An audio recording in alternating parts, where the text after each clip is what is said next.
गोलाकार होते हैं तो कुछ आकृति तारे जैसी होती है। इनके अलावा कुछ ऐसे जीव हैं जिनका कोई निश्चित आकार नहीं होता है। कुछ जीव इतने सूक्ष्म होते हैं कि उन्हें नंगी आँखों से देखा नहीं जा सकता, यानी कि सामान्य आँखों से नहीं देखा जा सकता। इन्हें सूक्ष्मदर्शी या माइक्रोस्कोप द्वारा ही देखा जा सकता है, जैसे जीवाणु, एक कोशिकाएं, प्रोटोजोआ तथा एक कोशिकीय शैवाल आदि। कुछ जीव तो इतने सूक्ष्म होते हैं कि इन्हें साधारण माइक्रोस्कोप द्वारा भी नहीं देखा जा सकता। इनका अध्ययन एक विशेष माइक्रोस्कोप, इलेक्ट्रॉन माइक्रोस्कोप द्वारा ही किया जा सकता है। इन सूक्ष्म जीवों के अलावा प्रकृति में कुछ ऐसे जीव भी पाए जाते हैं जिनकी आकृति काफ़ी बड़ी होती है। उदाहरण स्वरूप पौधों में वट वृक्ष, आम का वृक्ष आदि, एवं जंतु में नीले हेल, हाथी, ऊंट, गैंडा आदि। जब हम किसी जीव की तुलना दूसरे से करते हैं तो विभिन्नताओं के अलावे उनमें कुछ समानताएं भी दिखाई पड़ती हैं। जैसे आदमी की तुलना अगर गाय तथा बंदर से की जाए तो गाय की तुलना में आदमी एक बंदर में अधिक समानता मिलती है। चूँकि इसी धरती पर लाखों जीव रहते हैं, इतनी बड़ी संख्या के चलते सबों का एक एक करके अध्ययन करना संभव नहीं है। इसलिए जीवों की आपसी समानताओं के आधार पर उनके विभिन्न वर्गों एवं समूहों का अध्ययन करना आसान है। जीवन काल के हिंसा से सभी जीवों में स्पष्ट विभिन्नता होती है। कुछ जीव ऐसे चीड़ के वृक्षों हजारों वर्ष तक जीवित रहते हैं, जबकि मच्छरों का जीवन कुछ ही दिनों का रहता है। अपना भोजन प्राप्त करने के तरीकों में भी जीवों में विभिन्नताएं।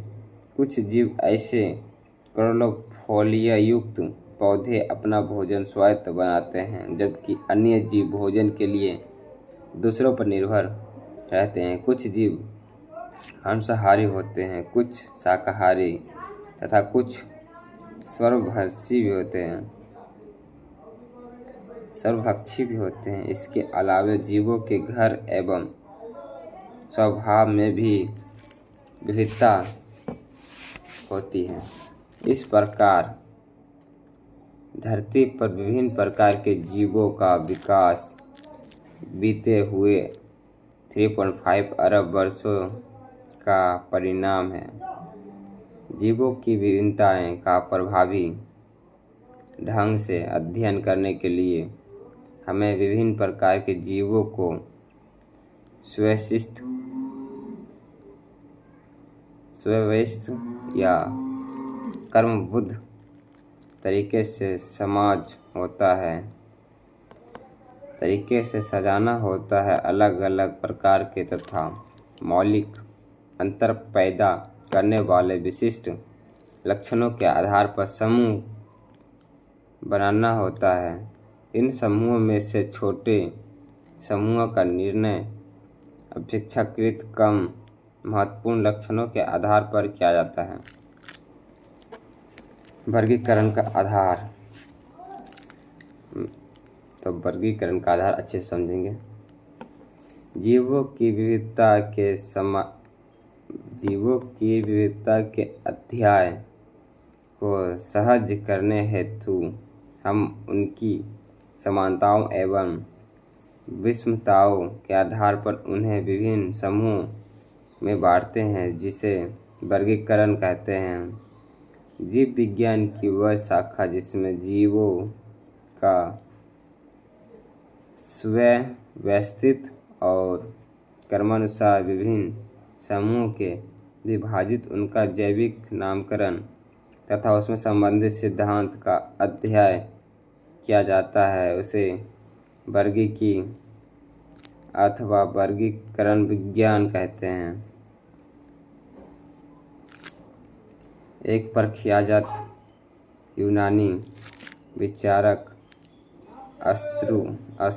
अरस्तु ने जीवों का वर्गीकरण उनके आयु, जल तथा स्थल में रहने के आधार पर किया, जिसके चलते समुद्रों में रहने वाले बड़े जीवों जैसे व्हेल तथा छोटे जीवों जैसे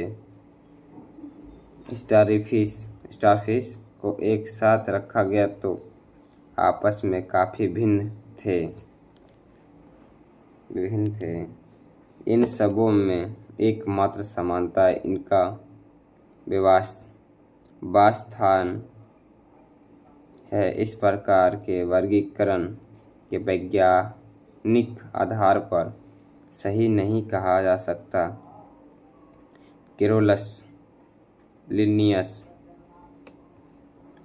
ने 18वीं शताब्दी में सर्वप्रथम वर्गीकीय या टैक्सोनॉमी की स्थापना की, अतः उन्हें वर्गीकी का जनक कहा जाता है।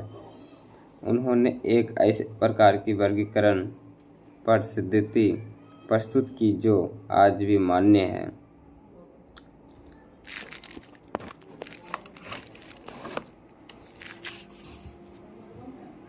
लिनियस की योजना के अनुसार वर्गीकरण के केवल 4 ही इकाइयाँ थीं, जैसे संघ, वर्ग, वंश तथा जाति, किंतु उनके समय के बाद अब तक इनमें और भी अनेक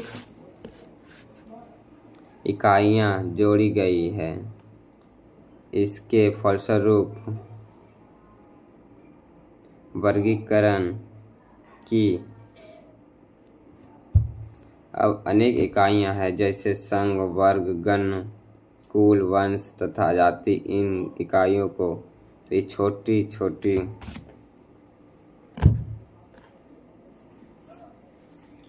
छोटी इकाइयों में बांटा जा सकता है, जैसे उपसंघ, उपवर्ग, उपवंश तथा उपजाति। जीवों के वर्गीकरण के लिए सर्वप्रथम ये जानना जरूरी है कि इनमें क्या क्या समानताएं हैं। इस प्रकार पर इन जीवों के समूह को एक साथ रखा जा सकता है, जैसे क्लोरोफिल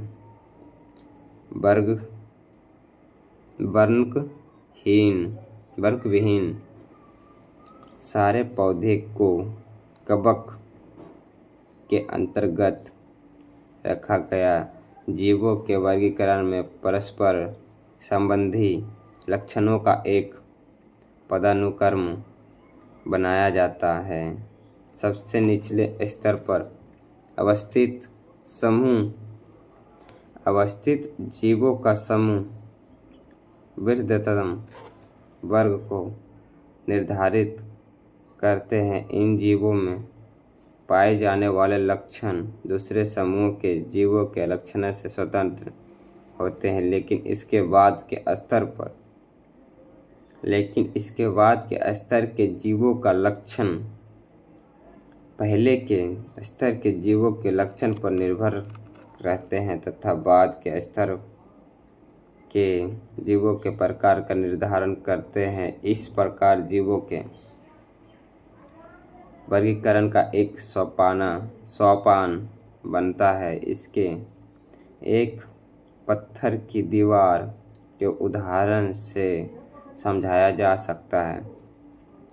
विभिन्न आकृति एवं आकार के पत्थरों से दीवार का निर्माण होता है, जिसमें ऊपर की और लगने वाले पत्थरों का आकार नीचे के पत्थरों के प्रभावित नहीं करता है, जबकि नीचे के पत्थर ऊपरी पत्थरों के आकार को प्रभावित करते हैं।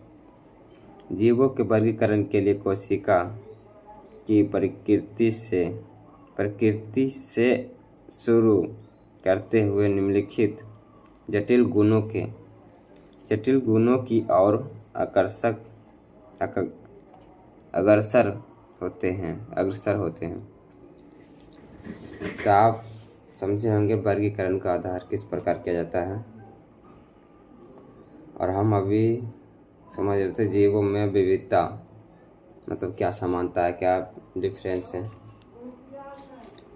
तो मिलते हैं नेक्स्ट वीडियो में, कुछ अच्छे से समझेंगे उस बारे में।